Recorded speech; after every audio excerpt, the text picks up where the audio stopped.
Licence বাতিলের পর রাজধানীর মগবাজারের আদ্দিন হাসপাতাল ছাড়ছেন রোগীরা।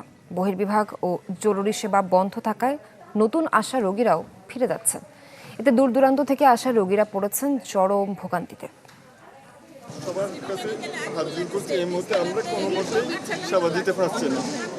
নবজাতক মৃত্যুতে অবহেলার দায়ে বাতিল হয়েছে লাইসেন্স, সুযোগ নেই সেবা দেওয়ার, তাই রোগীদের ফেরত দিতে হচ্ছে আদ্দিন হাসপাতাল কর্তৃপক্ষকে।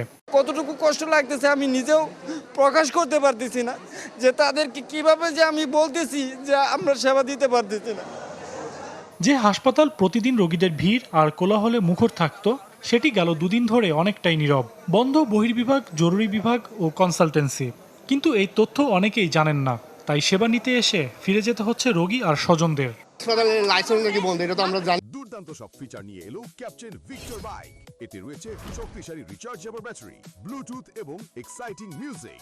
ক্যাপ্টেন ভিক্টর বাইক, আনন্দে বাড়ুক শৈশব। ম্যাডাম আমাদের গাইনি ডিপার্টমেন্টের গাইনি ডক্টর, সে ওনার ভিডিও দেখে আমরা আসছি। কালকে একটা পেজেই পেলাম যে নাসরিন সুলতানা আপা দেখাবে বাচ্চা, ঠিক আছে, সকাল 9টা বসবে।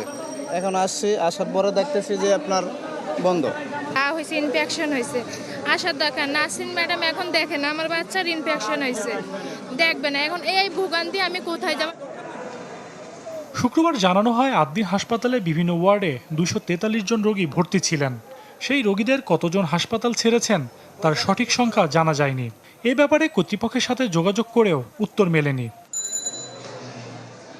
গেল 27 মে আদ্দিন হাসপাতালের পোস্ট ডেলিভারি ওয়ার্ডে মারা যায় 6 নবজাতক।